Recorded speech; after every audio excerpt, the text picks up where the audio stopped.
All right. Testing, testing, 1, 2, 3. Testing, 1, 2, 3. The Wayne in Spain trades mainly on the plains. Loud and clear. How about the charts? Awesome. Well, hey, it's a Tuesday, 5th of January, 2016. Let's trade some Forex, huh? Let's go, go, go!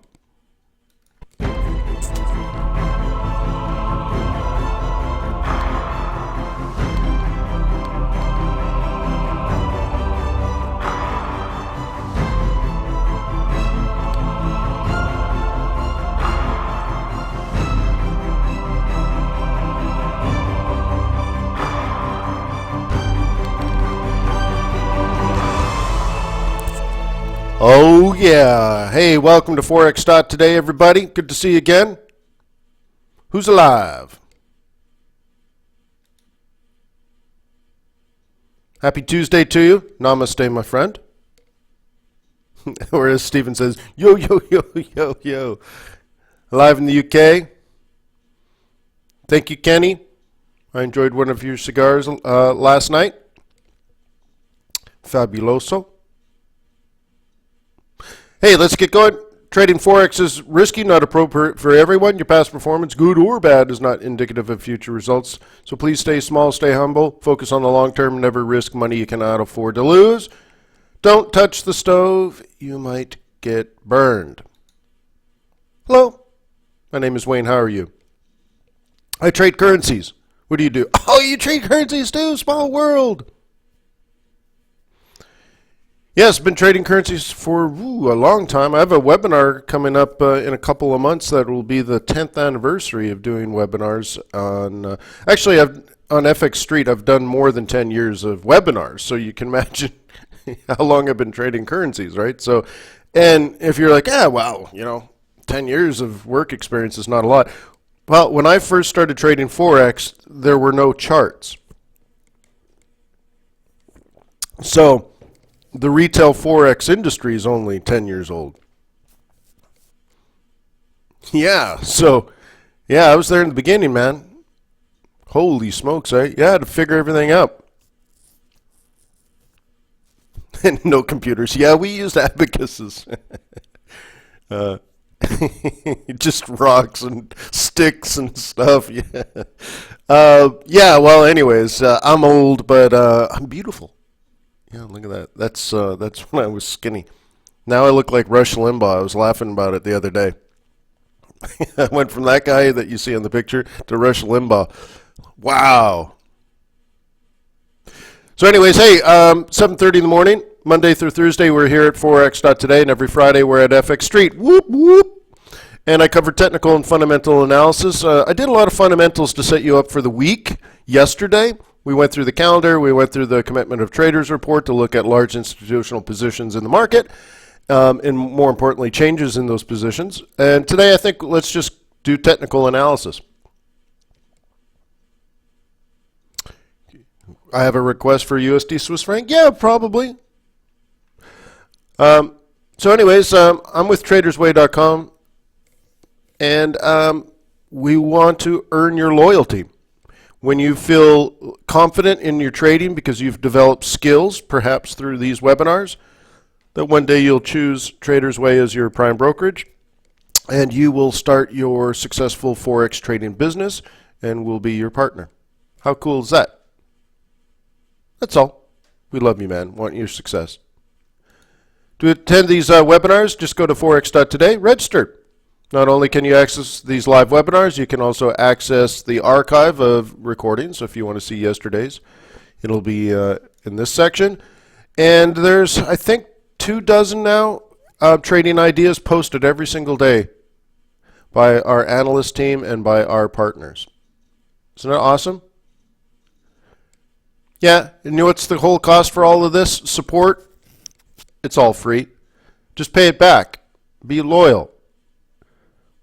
Share on, share on social networks. At least click like. At least leave a comment. You know what I mean?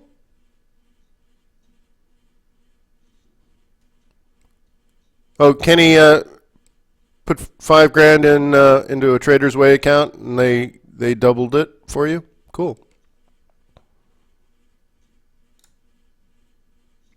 All right, so let's take a look around the world. Yesterday, as you know, China, and by the way, that's why I have this avatar up there. That's me speaking in China at the People's Hall of China. It's kind of like speaking at Congress if you're in the United States.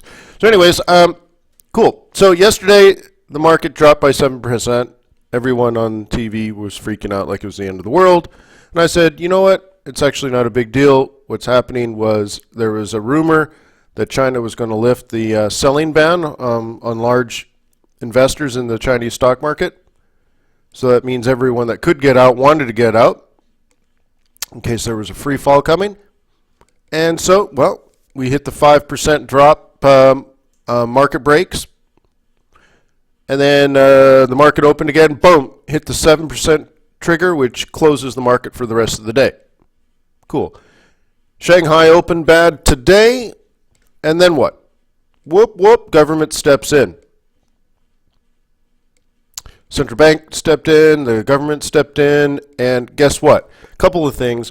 The government actually came in and bought stocks. It's sort of like, you know, how the Fed manipulates the market, and they do so by stepping in and buying or selling bonds. Well, the Chinese government just stepped in and bought stocks. And that ban that was placed in July or August during the crash in the summer, and again, let's go on a little history trip here. Back in the summer, there was a giant stock market crash. So the government said, okay, you're not allowed to sell. Now, some people mix this up. They think that means you can't short sell. No, it actually meant you can't sell. You can't get out. It's sort of like buying Apple stock at 600 and then watching it go to 200 and you're not allowed to sell. You're not allowed to get out. I mean, it's just, you're in and that's it. There is no out. So that ban was put, right? Only the big shares, yes. But, you know, so it allows the retail guys to play around with their money, right? But it prevents the big, like, mutual fund type, you know, institutions from getting out. So that's what started the recent slide in prices, is that there was a rumor or expectations that that ban would be removed and suddenly all these institutional players will get out. Well, if that happens, the stock market's going to crash. So the retail investors decided to get out now. And so it's self-fulfilling prophecy. It did crash. So the government has come in, and one of the things they did today is say, we're not going to lift that ban. So that's over. And they did a few things, you know, played around with the currency, did this, that, and the other thing, fine. So they're trying to completely manipulate the stock market again. So is the crash in the stock market a fair representation to what's happening in the Chinese economy and therefore the global economy? No, the Chinese stock market is not supply and demand. It's not a fair representation of anything. So if you're in that market and you make money, or if you're in that market and you lose money, good for you, dude. But I think I'd rather do something else with my money. So there's a whole bunch of noise going on in China, whatever. Zeal's like, welcome to China. and then, of course, because that's going on, no one's paying attention to Kuroda in Japan. Poor Kuroda. Poor Kuroda. Cited in a local press that the central bank is prepared to be even bolder. Now, this, you know, what is this, more QE? No, I don't know, but that's cool, right? That's cool. Maybe not today. Maybe August. Yeah, how about that? What if Bank of Japan starts preparing for more QE in August? Whoop, whoop. So I'll put that on my business plan.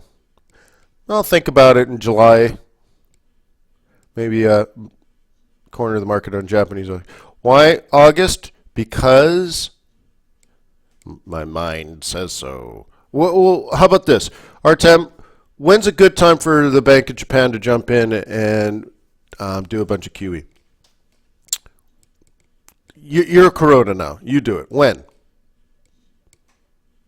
Just plan out the year.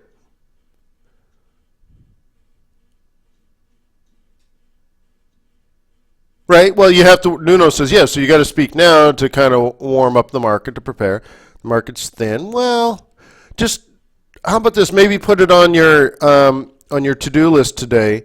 Do some research about the natural ebb and flow of Japanese yen.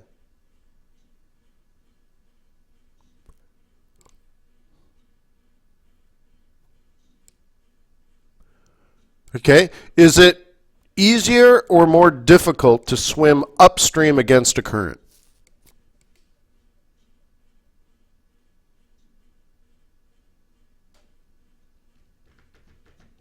So one of the things I talked about last week and yesterday is I expect Japanese yen strength.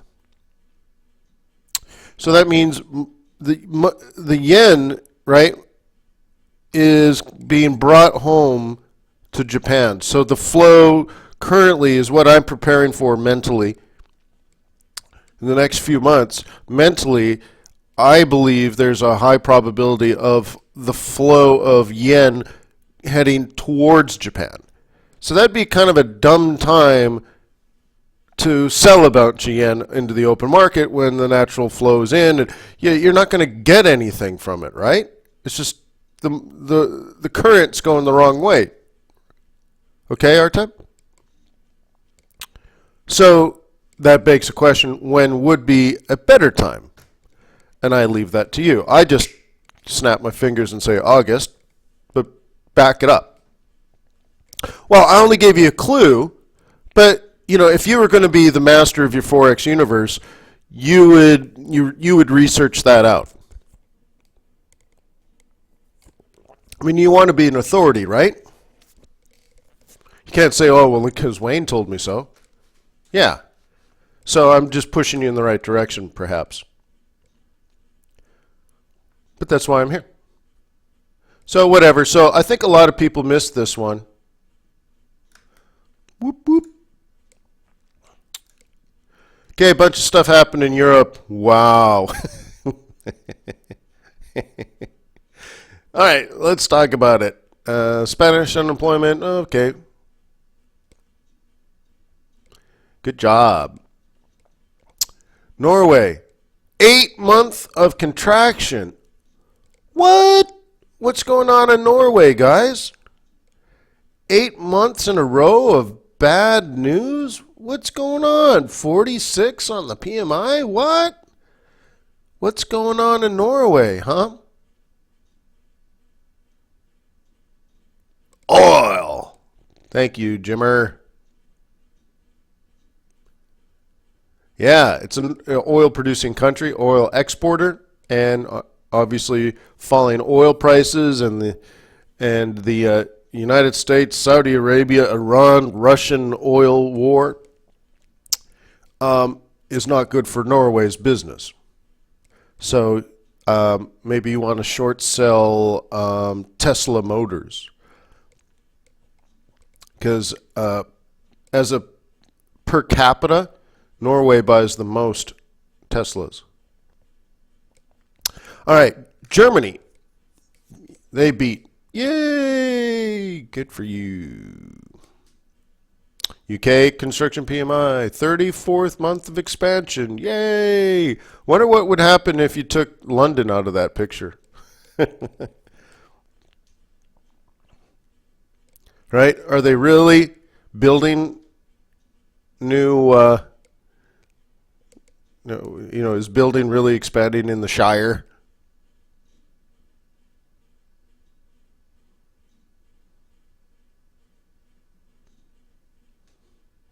And then Eurozone advanced CPI estimate. Wow. Can you get any weaker advanced estimate? Anyway, so whatever. They had some news. Good for you, Europe. I'm just going to sell you. Wake up in the morning, right?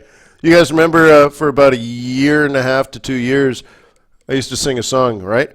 I wake up in the morning and it's 1:45. What do? You sell the euro. You sell the euro. I know it sounds stupid, but why make it more complicated than that, right? It should be a song that you sing with 2-year-olds. Right? If you can't explain your currency trading to a 2-year-old, then you're making it too complicated. Tesla dropped. Really? Cool. I don't follow that stuff. So, anyways, cool. American. What's coming up today, America? The Canadian chief economist gives a 2016 outlook. What percentage of the foreign exchange market do you think pays attention to that?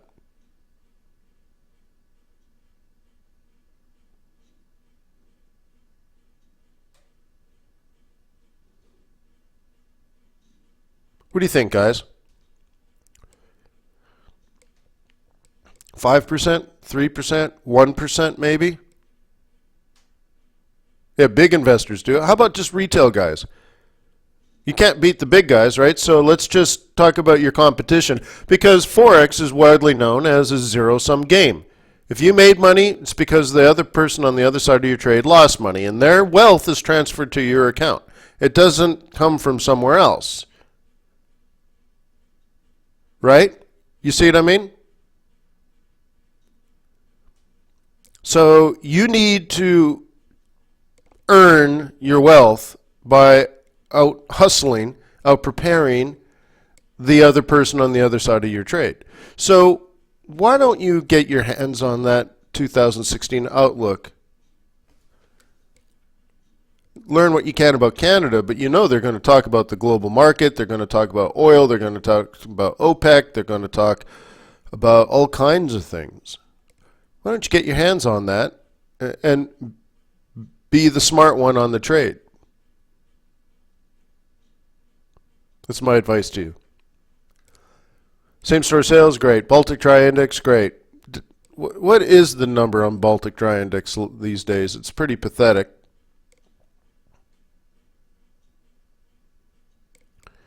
It doesn't matter that, okay, the question here is, what if you can get your hands on the economic outlook, but you don't understand any of it?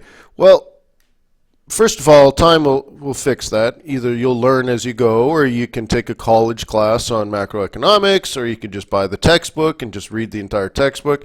See, when I start my class, by the time I start my class, I've already read the entire textbook front and back. So you can just buy a college textbook on macroeconomics. You can go on probably YouTube and find entire classes on macroeconomics. But there's one way. But I mean, that'll take care of itself over time, one way or the other. But I do want to make a point. Oh yeah, or you can sign up for the course at fxbootcamp.com. Sure. I just don't like selling you guys stuff, but that's a good start. But there's almost something more important than understanding all the economic details, because that's a discipline in of itself. What I would like to create with you is the habit. Okay? Yeah, I'm sorry with the holidays. I want to create the habit that you do these things. I think just you going and doing the research, finding the website, finding the thing, downloading it, and reading through it is just so unbelievably important that, understanding every detail is not that important. I think most of it's going to be pretty self-evident. Okay? But if you're the type of trader that is interested in these things and has these types of actions, like you go and you read what bankers or central bankers or economists, and and you're reading the data. You're going to the IMF website, for example, and reading the World Economic Output. Whether you understand the WEO or not is secondary, and if you're interested, you could find out what you don't know and then go find a solution so that you do know. That's easy, right? Take a class, read a book, whatever. Easily solved. But it's the habit of wanting to go, or even knowing to go to the IMF website when the new WEO is released, and then get the information you want, see what they say about the UK economy, see what they say about It's that habit that I think is worth $1 bajillion. Okay? Well, the thing is, Artem, if you're actually reading, let's say, the the outlook designed by chief economists, or the outlook given by the International Monetary Fund, or the outlook given by various central banks, just you reading it is in of itself going to be an education. And most of the time it's not terribly complicated. They can make it so esoteric it doesn't mean anything. But the basics of it is like what's happening in the global economy. I think you can understand it. And as you're reading, you are becoming educated. And then especially if you follow it up by take a course, buy a book, whatever, you can get smarter. Knowing what to get smart at is the $1 million issue, right? It's not, right? So I'm pushing you in the right direction. If you want to be an expert, if you want to master this, if you want to be a professional, those are the habits that you have. You get that information and you add it to your fundamental strategy. And everything else is just retail liquidity events. Okay. All right. Some Canadian news. Whoop, whoop. Okay, great. We're not going to see massive stuff, but look at this. Raw material index, month over month, negative 2% versus plus 0.4%. So dramatic drop we're looking at. And then it's the other Tuesday. Remember, every other Tuesday we get the dairy auction. Whoop, whoop, whoop. Opportunity to trade some Kiwi. New Zealand dollar. New Zealand dollar reacts to the auction prices. Okay? You guys ready to do some, is there a Baltic compilation? I don't know if I understand that, Johnny.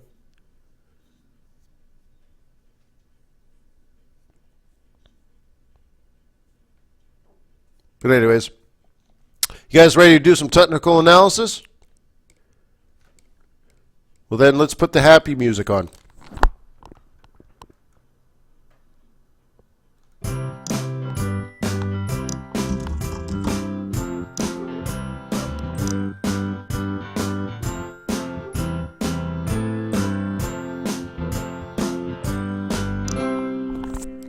Oh yeah, wasn't that sweet? That always makes me so happy.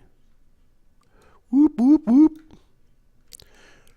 All right, so you wake up in the morning and it's 1:45. What do? You sell the euro. All right, complicated stuff.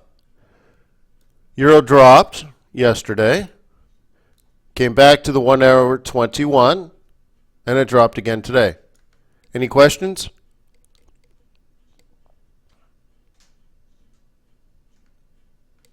See, that's it. That's how easy that was. Now you can also play it off of here, right? This low.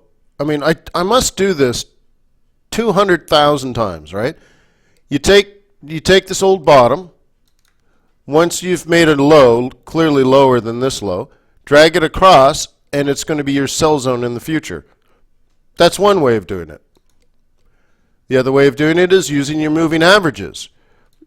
The moving averages, the 2155, shows you all kinds of things. Because the 21 is below the 55, the market is bearish. And because price is below the 21, you're bearish and aggressive, which means when price retraces, or mean reversion, back to the 21, you sell. The 21 is there for you to sell. It's the only reason it's on the chart.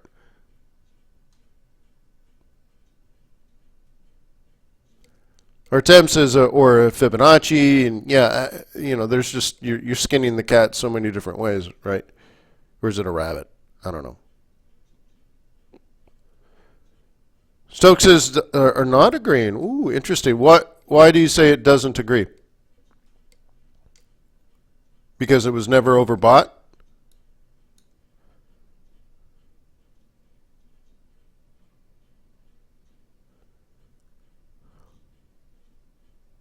Oh, this area? No, I wouldn't call that a double top. No. Yes. Okay. Okay. Good. Good question, pal. All right. Is the market trending or range bound?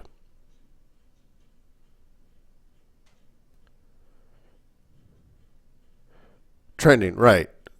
Oscillators are used in range bound markets. So it's not, if it's trending down, it's not likely to be overbought. Why would it be overbought if everybody's selling it? You see what I mean? Well, you don't ignore it, Ben. Ben says ignore the oscillator. You don't ignore it because, you know, remember the oscillator's not thinking. It's not giving you an opinion. When the oscillator rolls over, what it's telling you is prices lost the ability to make higher highs, in this case, right? Higher highs relative to the previous candles. That's all it's telling you. So just across is good. You know, I don't use it that way. I don't use it that way. So just across down, is that good? Well, here's what how about, there's so many different ways of doing this, but, you know, like to me, I'll just sell this retracement back to the 21 and the roll reversal. I may not even look at the oscillator. Who cares? Okay, so could you trade it because it crossed down here? Yeah, okay, but one of the things I did early on in my career is when I set up my moving averages, what I said is when the 21 drops below the 55, the market is bearish, and I'm a bear, okay?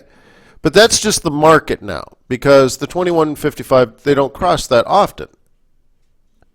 It's just the overall direction of the overall market. But we know within a trading day, even if it's a down day, there are times when you get green candles. Price could be going up even though it's a down day. Fine. So I thought, well, even if it's a down day, I need a way to visualize when price is moving up against the market or moving down with the market. So one of the things I started to do is use a 5/8 to take me out of the short, and a 5/8 cross to get back in the direction of the short. So if I did anything, I probably would use this 5/8 cross, right? But it's pretty similar to the oscillator. So really, it doesn't really matter. And you know, really, I probably don't even wait for the 5/8 cross anymore. You know, I sell in here. So when price was here, the 21 was still way up here. And then we consolidate, 21's getting closer. And the other thing that you want to do is trade near a market open. Market open. Why? Because new volume of money is going to come in. Okay? So think about this. Yesterday in this area is profit taking. Okay? It wasn't people buying. If they bought, we would be up here right now, right? Retraced and waited, you know, 8, 9, 10, 12 hours, never breaking our roll reversal, and the 21 dropping the whole time. But actually what happened was new money came back to the market, right?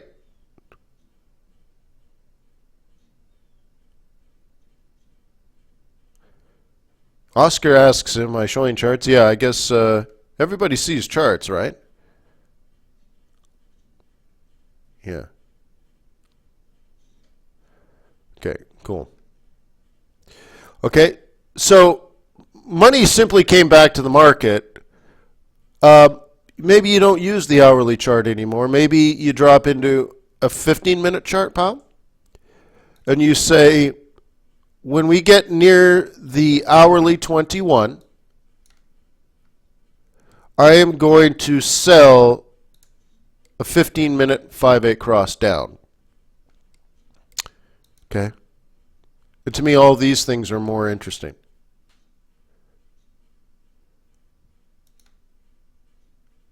Okay, because it's multiple time frames going on, what I call fractal geometry. Okay, so here's how I would have that marked up. So maybe you trade this oscillator, right? But there's time of day, and there's all kinds of interesting things going on in here. Okay. But let me remind you that this is all part of our plan from last month. Okay? You guys remember doing this now? Look at this.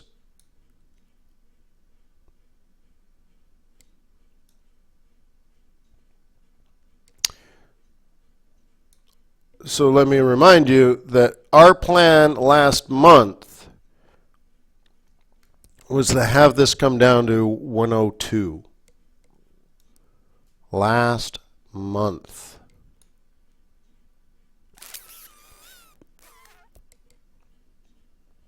Oh, wait, I thought it was because China's collapsing and it's the end of the world. Isn't it funny?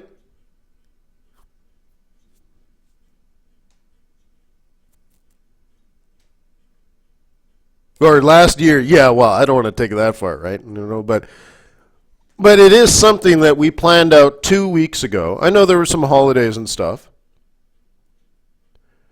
But we logically and intelligently set this up. I drew the lines. I drew the targets. I have the resistance set there. I mean, why is it falling? Because it's supposed to.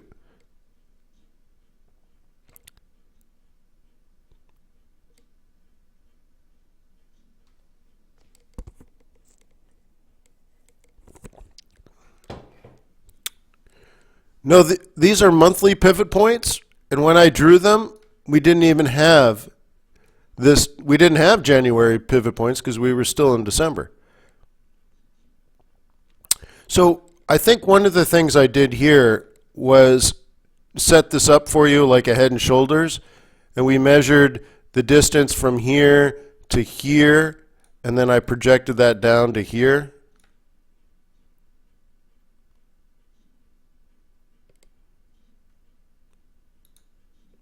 So it couldn't have been. Now it's a nice coincidence though, right, Usman? Where you say, so the target is the monthly M1, which actually is here, so it's closer to monthly M2.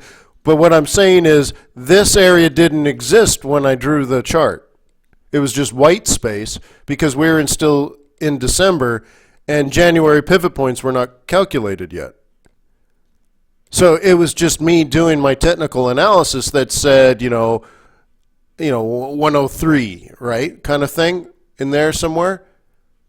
And it just happens to be our pivot profit zone for this month now that we've calculated our pivots. But it was already said and done. Like the middle of December, we created this trade plan. So you're right. You're basically I rock. No, it's not me. It's the analysis. So I'm trying to teach you technical analysis. And that's all it is. There's no magic about it. It's boring. It's just free money, right? That's all. So like one of the things, if you really want to get into the hey man you rock stuff, which I guess I accept. I'm an only child. I love attention. After this big news, the target was this right there. That was the projected high that I talked about during this candle.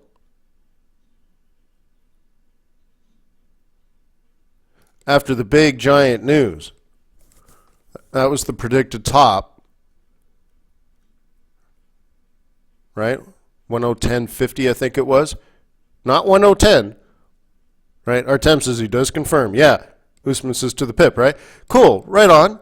And then what? Down to the buy zone. If you were a bull, you would have to buy it there. Why? Because it's a buy zone. That's it. I mean, it's technical analysis again. It's, it's not my opinion. It's just that's what you're supposed to do if you're a bull. If you don't understand that, then you got something to learn. So the bulls did what they wanted to do, but there was no conviction.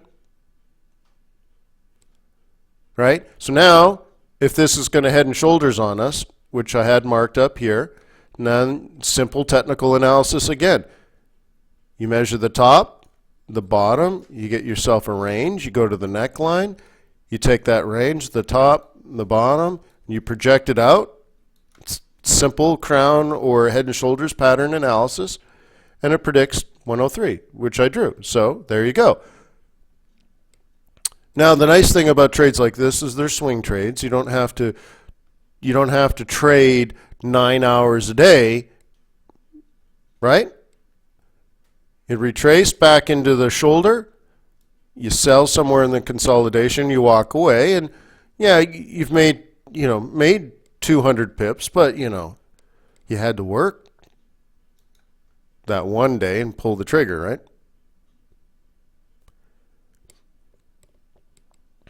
Right, and John brings up a good point. We've reviewed over the last several weeks and even several months the Commitment of Traders report. So we know for a fact that large institutional positions have not gone long. Price might be up hundreds of pips from 105 to 110, 500 pip rally, but we know no one actually bought anything. So it's part of our analysis, right, John? Where we know the market is still bearish, even though the market jumped 500 pips in the bullish direction. The market's not actually bullish.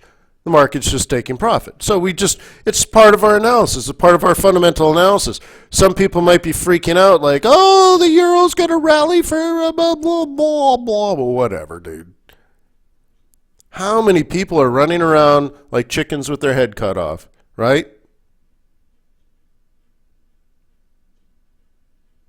And we're like, all right, fool, go ahead, buy it. I'm going to crush you. But that's my job. So again, it's a zero-sum game. If someone doesn't want to prepare, if someone else would rather run around trading irrationally and emotionally without any, basis of logic or intelligence, then you know what? Great. They're going to put my children through college. Thank you. Good. They're not willing to do the time. They're incapable of doing the work. They're looking to get rich quick and easy, and I'm going to crush them, and I love it. It doesn't bother me. It's my job. I'm the market equalizer, and so are you, right? If someone wants to throw their money away, I'm not too proud to pick it up. It's my job. Sometimes it's banks. Sometimes it's central banks. Sometimes it's multinational corporations. I don't know who's on the other side of my trade. Like, for example, do you think, the senior, a senior finance executive for a multi-billion-dollar multinational company, when they're messing around with the foreign exchange market to hedge or to offset or even just to get foreign currency to do their normal business of moving money from one subsidiary to another to pay taxes, to avoid taxes, to build new factories, to do all these things. It's a very complicated, tangled mess of foreign exchange risks and problems. Do you think they're actually sitting there trying to pick up 15 or 20 pips before they throw down the trade? Or do they just call someone, in the office and say, hey, dude, I need 2 billion in euros and I need it like by the end of the day. And the guy just goes, throws the position in and that's it, right? I mean, I don't think they're sweating bullets over 20 or 30 or 40 or 50 pips or even 100 pips. They don't even really care. They're just getting today's price. Well, the interesting thing about that is it's sloppy and it's lazy. And if I'm sitting in front of my charts waiting for the next 5A cross, I'm timing it pretty big, and if they're willing to throw 50 pips away because they can't wait a few hours to time it, or if they're not even looking at charts, how would they know or even care? Then it's my job to just pick up those 50 pips because they're sloppy. But that's what creates some of these moves, right? It's our job. So what we do is we provide that liquidity, and we try to get the market the proper prices based on proper supply and demand. Cool. It's our job. And it rains pips because of it. So anyways, long story short, it's been falling hundreds of pips, and I already told you, I already set it up, already showed you, already did the analysis, and now it's working. Cool. Now, there might be a disconnect. What if you've been trading this whole time but have been unaware of that, even though I did it for you? Then you need to ask a big question, and maybe a very important question, right? Because it won't be a technical analysis issue here. What if you've been trading this the last few hours or the last day or two, but you were completely unaware of that? So the question is, what will you do to remedy that situation? Right? And you need to be honest with yourself. If you were trading this but were flying blind because you didn't see that analysis, or you didn't have it marked out on your higher time frames, then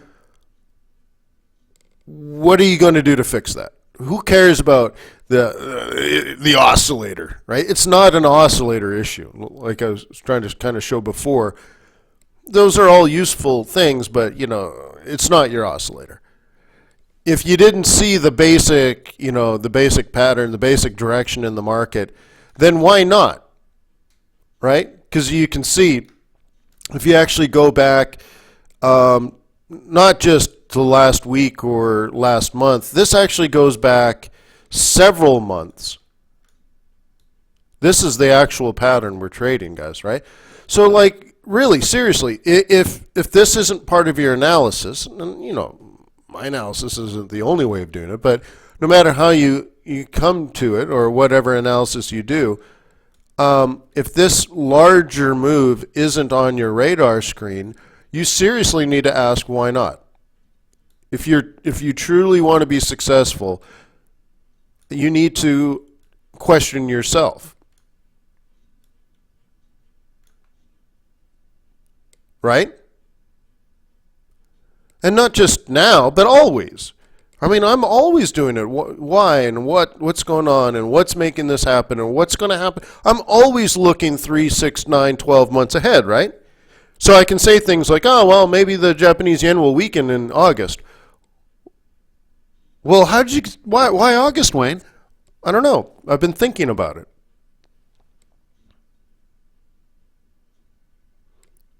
You know what I mean? So, again, if you've missed this, ask yourself why. Because it's trading dangerously. If you're just stuck in these 3 red candles in here, and you're not seeing outside of the chart, you're missing the entire picture if all you see is this.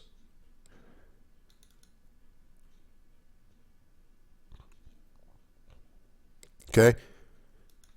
And very often, too, what I see when people log in here is you're stuck in this area here, and you want to know information about this, even though yesterday you should have had a trade plan here. Right?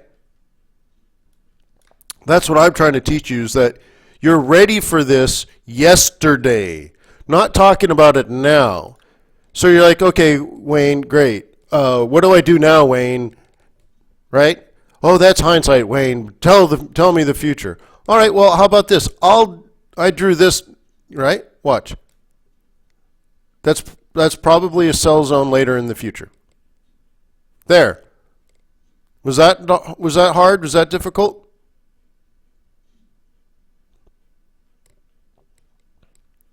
So tomorrow, in particular London Open, wouldn't it just be lovely if we were up in here? In Asia consolidate, right? And then boom.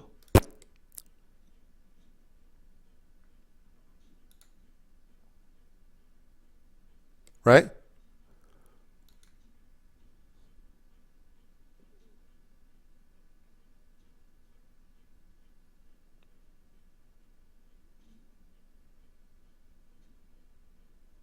Where's the big red line coming from? That. See, I have this going down to 103.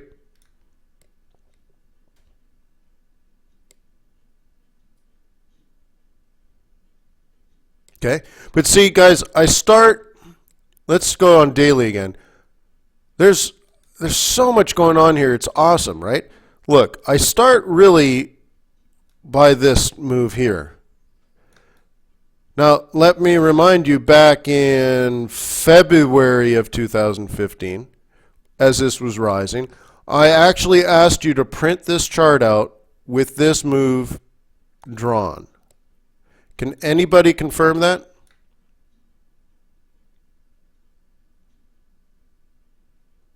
Right?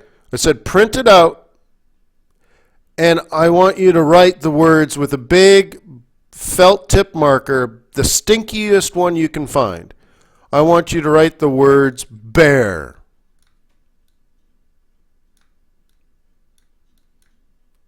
Right? And then actually pin it or tape it to your wall in your office so that every single day when you walk into your office, before you even boot up your computer or while you're waiting for Windows to load, you're staring at it and you're reaffirming your trend. Right? Is that a fact, or am I making that up?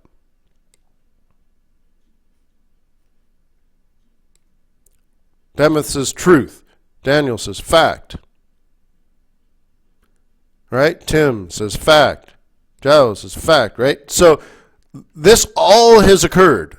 So there's one pattern. Okay? You got that? Now you zoom in, and we have this pattern. Lower low relative to the previous low identified in this zone. Okay? So now we need a Fibonacci retracement. We need a role reversal. We need whatever. First thing you need to do is you look at this old support, comes across, could be resistance in the future. It's just technical analysis. Okay? So the second wave kind of looks similar, doesn't it? Right? And all of a sudden, like when you have the first analysis done, the second one is so ridiculously easy. It's funny. It's sad almost. It's so funny, right? So okay, so lower low, lower high, drop it like it's hot. Great. And then you zoom in even more, right? And we had it set up like a head and shoulders, which simply brings us down, right, through the neckline. But another way of looking at it is, you know it's a downtrend on the medium term. You know it's a downtrend on the longer term. You hit the logical area, because we talked about this as being 110.50.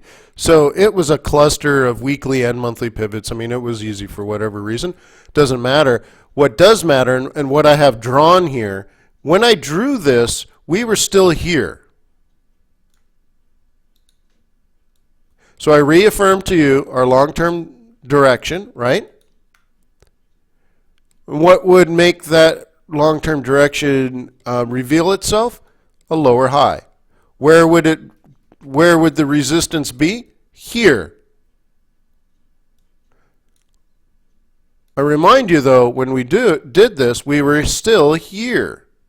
So you just go look at the old resistance, bring it across. It's going to be resistance again. And if we head on down, that's how it's going to do it. And if it does it that way, then that's going to be a head and shoulders pattern. So what does the head and shoulders pattern predict? And, you know, so on and so forth. So even though we're looking at this over and over and over again on a daily chart, it starts on a daily chart, right? Then you can look at it on like a 4-hour chart, and then you can look at it on a 15-minute chart. And when you're doing it like this, it's so much easier because you have strategy. You don't want to be completely tactical.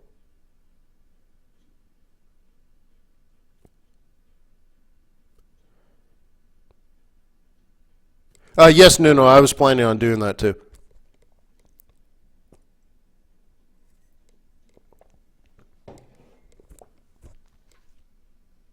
Yeah. Figure you guys are in the market and stuff. Yeah.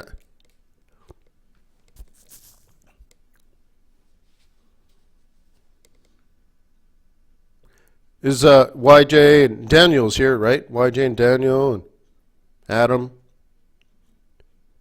Yeah, you guys want to meet up after? All right, cool.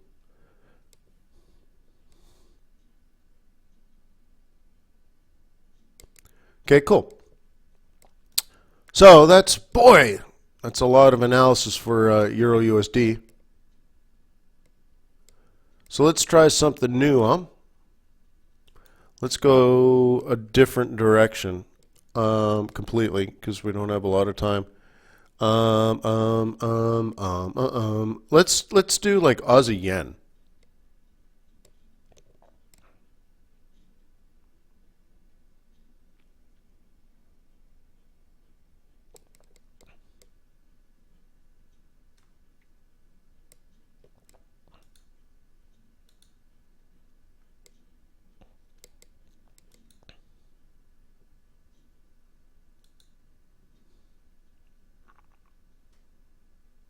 That's not a good chart, though.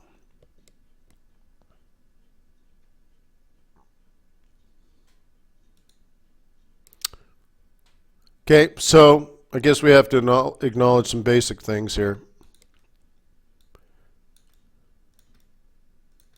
Okay, price action, double bottom. What happens? A higher fractal has to take over. So really what's happening on a different time frame is this. Okay, but you have to include the lower time frames. So anyway, so you get this for a while. Right? Then new consolidation, and then what? Rinse and repeat. Right? Higher time fractal again. So on and so forth, right? So you're getting these moves. And now what has to happen on the higher time frame? This red needs to do its retracement and down, right?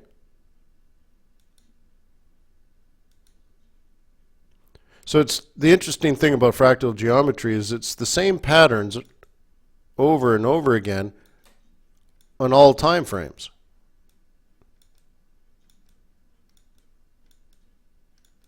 So on and so forth. And that's what really Elliott Wave had noticed. That you just have higher time frame moves and lower time frame moves that are similar, but they have to overlap. Same patterns though. So that's why you get like 5 waves down, 3 wave correction, 5 waves down, 3 wave correction, 5 wave down, 3 wave correction, until that stops. And eventually each move gets flatter and flatter until it consolidates and reverses and so on and so forth.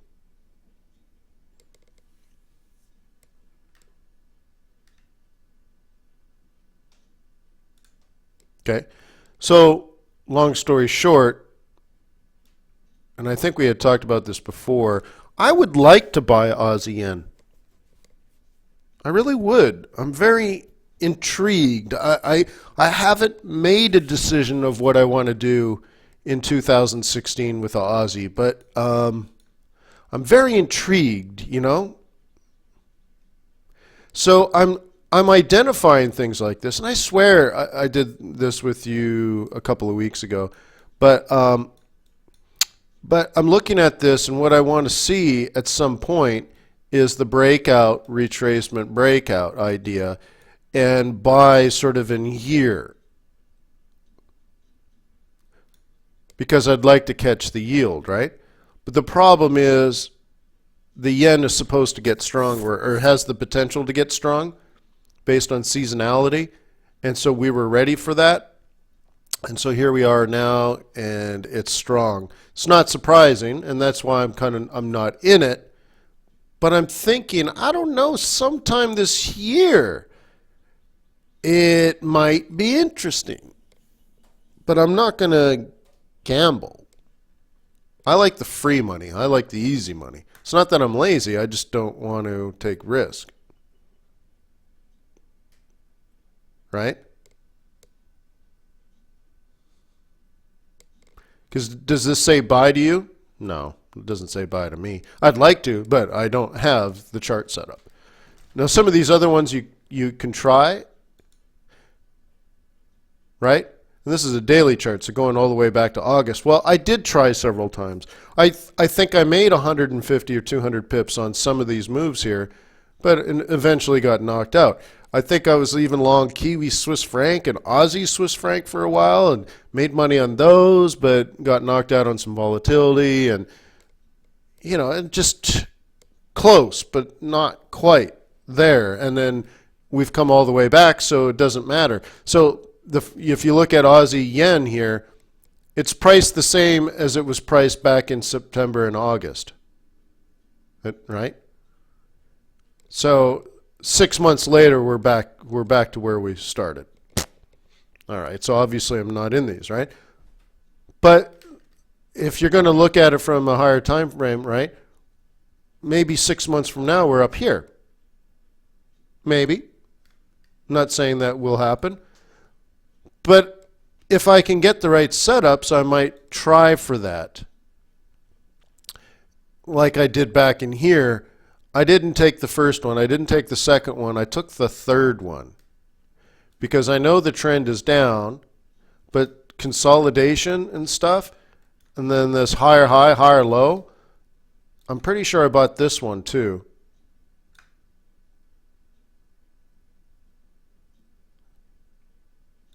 All right, but I got knocked out up in here somewhere. I didn't even get to the high. I don't know why. I think I jammed the stop or some stupid thing. Who knows? I don't know.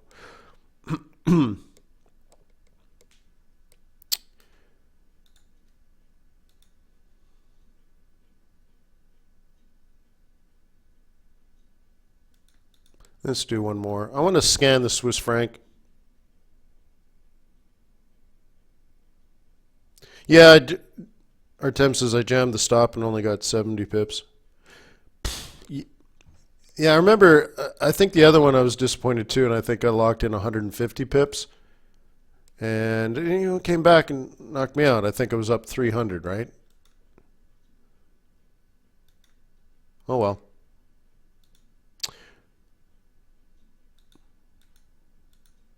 Let me clean some of these up. We'll look at them from a 4-hour point of view.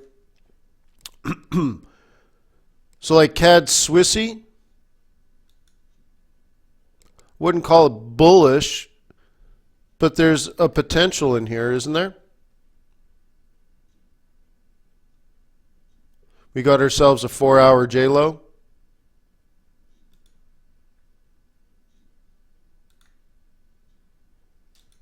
So I'm not keen on buying CAD at the moment, but let's just, you know, just the facts, ma'am, kind of stuff. This kind of stuff isn't necessarily bearish, right? But what you're supposed to do on your higher time frame type of analysis is identify the next area that's likely to be resistance. And I'm thinking this is going to be a tough nut to crack. So if I was going to buy this, I'd feel a lot more comfortable in a scenario like this. Okay? Because I think I think probabilities would be more toward a function of this. Okay? Who knows? Do I ever use trailing stops? No, I'm not a big fan of that. Because you're locking in how much you want to lose. If you're going to use anything, use a PSAR. Because at least it'll take you out based on volatility and not some arbitrary, you know, 30 pips or 50 pips or 100 pips, whatever. Because the market doesn't care about that. You know, you have a 100 pip trailing stop. Well, good for you, but all you're saying is, I'm too lazy to manage this. I'm willing to give up 100 pips for it, for not, making a decision. I don't like that. I like getting out of trades, I like getting into trades, and I like to have a logical, intelligent reason for it. If you rely on PSAR, for example, at least your logical, intelligent reasoning is that you got out because of a decline in volatility.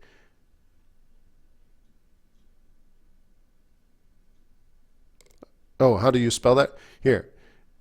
Insert, indicators, trend, parabolic, stop, and reversed. Parabolic, SAR. Okay? Ciao, you hit that. And here's the standard settings. I don't make any changes except I make the line a big fat one so it's easy to see. And you ready for this?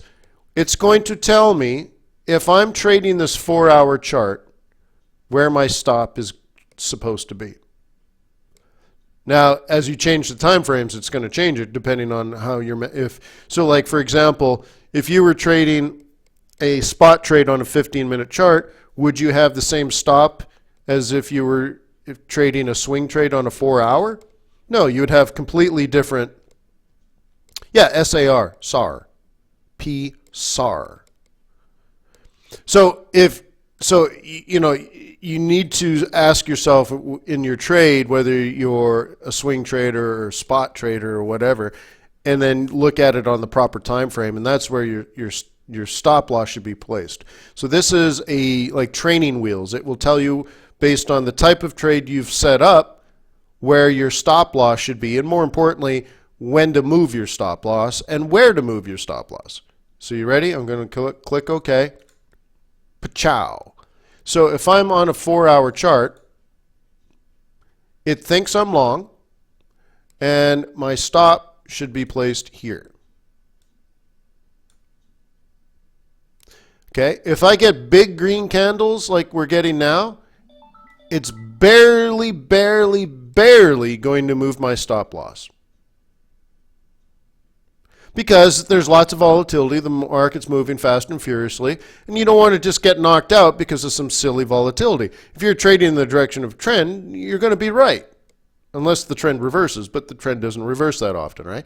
So you want to give it lots of room to breathe. Don't worry about it. Let it move up and down, sideways, whatever. Just let it go. Do your thing, boy. And if you are trading in the direction of the trend, you should be fine. It's going to keep going up. Don't worry about it. Okay? But when you do worry about it is when it stops going up and you start getting consolidation. Because consolidation is usually the precursor to reversal, isn't it? In that case, your PSAR says, holy smokes, this trend might be over. And it moves your stop faster to lock in profit because the market is changing. The volatility in the market is changing. So it says, oh, this might reverse. You better lock in profit. And the gaps between these dots widen. Okay? So like when you get a move from here to here, look at the volatility, guys. Huge. Look at it said, don't touch your stop. Don't do anything. Right? Amazing, right? It jumped from way down here to way up here, and it said, yeah, don't worry about it. Let it run. Let it run. And it only moves it, as its trailing price, and then, like I said, it moves it more aggressively when you run out of volatility, when the market is starting to consolidate. It says, all right, the market's not moving like it used to. Lock in profit. Lock in profit.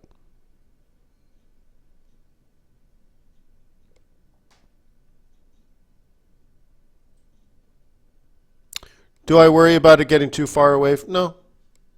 No. Just use it as okay? Just use it as it's, There are many ways to use PSAR, and most of them, I think, come from some guy who wrote some nonsense in a book, and then someone bought his book and decided they wanted to have a book, so they wrote down the same nonsense. and then someone bought that book and said, I should have a $2,000 weekend seminar on how to use it based on this book. And then they rehash that book. And they tell you all kinds of silly ways to trade PSAR. My advice to you is just use it, right, as a suggestion tool of how to move your stop loss based on loss of volatility. PSAR should not put you into a trade. But if you're in a trade and you bought it here, your stop should be here. And as it starts moving up, every new candle suggests where your stop should be. And you're simply using it based on when your trade loses volatility, you lock in some more profit versus just having a 30 pip stop loss. Because very often, you're going to get knocked out on this move, but PSAR would have kept you in. So you have to just say, I'm going to exit this trade when volatility exits the trade. And that's that. You see what I mean? How do you exit the trade? When I lose volatility. How do you measure volatility? With parabolic stop and reverse. Oh, that makes sense. Yeah. And be done with it, right? So I'm sorry we didn't go through as many, honestly, I thought today we were going to go through like 9 or 10 charts. Unfortunately, we didn't, but we did get some good discussions. So hopefully it's helpful. Tomorrow, we got a big scalp. Right?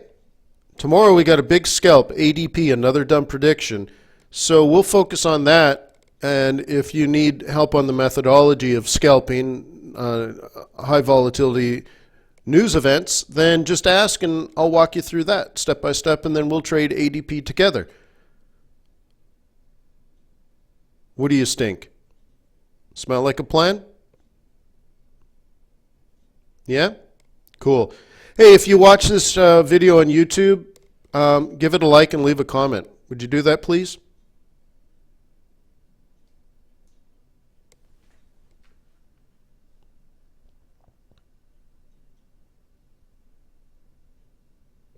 Thank you. Peace on earth. May the pips be with you. May your profits be above average. I'll see you tomorrow and the next day and the next day. I love you, man.